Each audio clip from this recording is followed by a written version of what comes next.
Leitura bíblica de 4 de setembro. Inscreva-se no canal e ative o sininho para receber notificações dos novos vídeos com leitura diária da Bíblia. Eclesiastes, capítulo 7, versículo 1 a capítulo 9, versículo 18.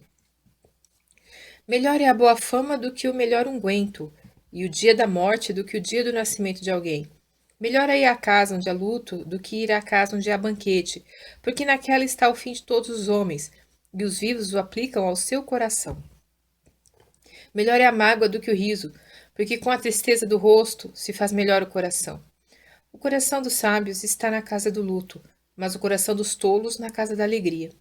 Melhor é ouvir a repreensão do sábio do que ouvir alguém a canção do tolo. Porque qual o crepitar dos espinhos debaixo de uma panela, tal é o riso do tolo. Também isto é vaidade.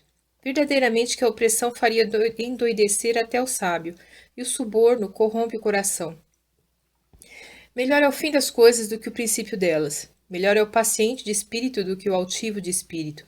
Não te apresses no teu espírito a irar-te, porque a ira repousa no íntimo dos tolos. Nunca digas: por que foram os dias passados melhores do que estes? Porque não provém da sabedoria esta pergunta. Tão boa é a sabedoria como a herança, e dela tiram proveito os que veem o sol. Porque a sabedoria serve de defesa, como de defesa serve o dinheiro. Mas a excelência do conhecimento é que a sabedoria dá vida ao seu possuidor. Atenta para a obra de Deus, porque quem poderá endireitar o que ele fez torto? No dia da prosperidade, goza do bem, mas no dia da adversidade, considera. Porque também Deus fez a este em oposição àquele, para que o homem nada descubra do que há de vir depois dele. Tudo isto vi nos dias da minha vaidade. Há justo que perece na sua justiça, e há ímpio que prolonga os seus dias na sua maldade. Não sejas demasiadamente justo, nem demasiadamente sábio, porque te destruirias a ti mesmo? Não sejas demasiadamente ímpio, nem sejas louco, porque morrerias fora de teu tempo? Bom é que retenhas isto, e também daquilo não retires a tua mão, porque quem teme a Deus escapa de tudo isso. A sabedoria fortalece ao sábio, mais do que 10 poderosos que haja na cidade. Na verdade, que não há homem justo sobre a terra, que faça o bem e nunca peque. Tampouco apliques o teu coração a todas as palavras que se disserem, para que não venhas a ouvir o teu servo amaldiçoar-te. Porque o teu coração também já confessou que muitas vezes tu amaldiçoaste a outros. Tudo isto proveio pela sabedoria. Eu disse: sabedoria adquirirei, mas ela ainda estava longe de mim. O que já sucedeu é remoto e profundíssimo. Quem o achará? Eu apliquei meu coração para saber, e inquirir, e buscar a sabedoria e a razão das coisas, e para conhecer que a impiedade é insensatez e que a estultícia é loucura. E eu achei uma coisa mais amarga do que a morte: a mulher cujo coração são redes e laços, e cujas mãos são ataduras. Quem for bom diante de Deus escapará dela, mas o pecador virá a ser preso por ela. Vedes aqui, isto achei, disse o pregador, conferindo uma coisa com a outra para achar a razão delas, a qual ainda busca minha alma, porém ainda não a achei. Um homem entre 1000 achei eu, mas uma mulher entre todas, estas não achei. Eis aqui o que tão somente achei, que Deus fez ao homem reto, porém eles buscaram muitas astúcias. Quem é como sábio, e quem sabe a interpretação das coisas? A sabedoria do homem faz brilhar o seu rosto, e a dureza do seu rosto se muda. Eu digo: observa o mandamento do rei, e isso em consideração ao juramento que fizeste a Deus. Não te apresses a sair da presença dele, nem persistas em alguma coisa má, porque ele faz tudo o que quer. Porque a palavra do rei tem poder, e quem lhe dirá: que fazes? Quem guardar o mandamento não experimentará nenhum mal, e o coração do sábio discernirá o tempo e o juízo. Porque para todo propósito há seu tempo e juízo, porquanto a miséria do homem pesa sobre ele, porque não sabe o que há de suceder, e quando há de ser. Quem lhe dará a entender? Nenhum homem há que tenha domínio sobre o espírito, para o reter. Nem tampouco tem ele poder sobre o dia da morte, como também não há licença nesta peleja, nem tampouco a impiedade livrará os ímpios. Por isto, tudo isto vi quando apliquei o meu coração a toda a obra que se faz debaixo do sol. Tempo há em que um homem tem domínio sobre outro homem, para a desgraça sua. Assim também vi os ímpios, quando os sepultavam, e eles entravam, e saíam do lugar santo, e foram esquecidos na cidade, em que assim fizeram. Também isso é vaidade, porquanto não se executa logo o juízo sobre a má obra. Por isso o coração dos filhos dos homens está inteiramente disposto para fazer o mal. Ainda que o pecador faça o mal 100 vezes e os dias se lhe prolonguem, contudo eu sei com certeza que bem sucede aos que temem a Deus, aos que temem diante dele. Porém o ímpio não irá bem. E ele não prolongará os seus dias, que são como a sombra, porque ele não teme diante de Deus. Ainda há outra vaidade que se faz sobre a terra, que há justos a quem sucede segundo as obras dos ímpios, e que há ímpios a quem sucede segundo as obras dos justos. Digo que também isto é vaidade.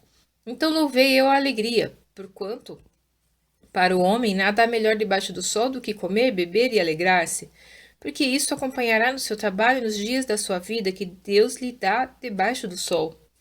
Aplicando eu meu coração a conhecer a sabedoria e a ver o trabalho que há sobre a terra, que nem de dia nem de noite vê o homem sono nos seus olhos, então vi toda a obra de Deus, que o homem não pode perceber. A obra que se faz debaixo do sol, por mais que trabalhe o homem para a descobrir, não a achará.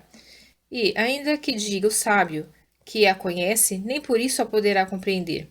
Deveras todas estas coisas considerei no meu coração, para declarar tudo isto, que os justos e os sábios e as suas obras estão nas mãos de Deus, e também o homem não conhece nem o amor nem o ódio. Tudo passa perante ele.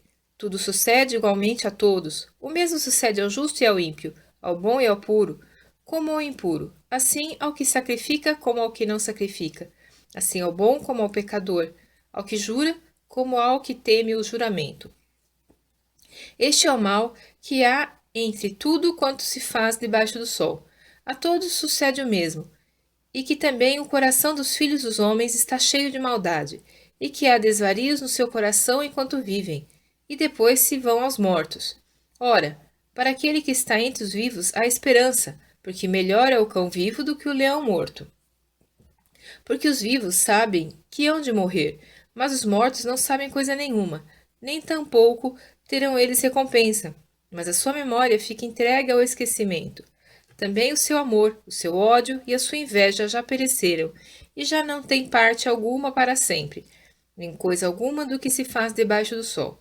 Vai, pois, come com alegria o teu pão e bebe com coração contente o teu vinho, pois já Deus se agrada das tuas obras. Em todo tempo sejam alvas as tuas roupas, e nunca falte o óleo sobre a tua cabeça. Goza a vida com a mulher que amas, todos os dias da tua vida vã, os quais Deus te deu debaixo do sol, todos os dias da tua vaidade, porque esta é a tua porção nesta vida, e no teu trabalho, que tu fizeste debaixo do sol. Tudo quanto te vier à mão para fazer, faze-o conforme as tuas forças. Porque na sepultura, para onde tu vais, não há obra nem projeto, nem conhecimento, nem sabedoria alguma.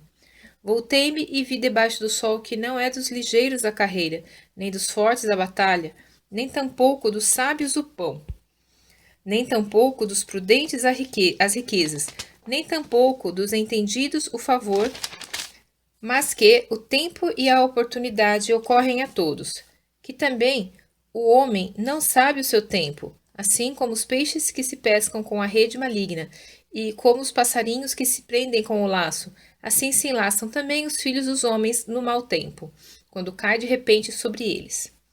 Também vi esta sabedoria debaixo do sol, que para mim foi grande. Houve uma pequena cidade em que havia poucos homens, e veio contra ela um grande rei, e a cercou e levantou contra ela grandes baluartes, e encontrou-se nela um sábio pobre, que livrou aquela cidade pela sua sabedoria, e ninguém se lembrava daquele pobre homem. Então disse eu: melhor é a sabedoria do que a força, ainda que a sabedoria do pobre foi desprezada, e as suas palavras não foram ouvidas. As palavras dos sábios devem em silêncio ser ouvidas, mais do que o clamor do que domina entre os tolos. Melhor é a sabedoria do que as armas de guerra, porém um só pecador destrói muitos bens.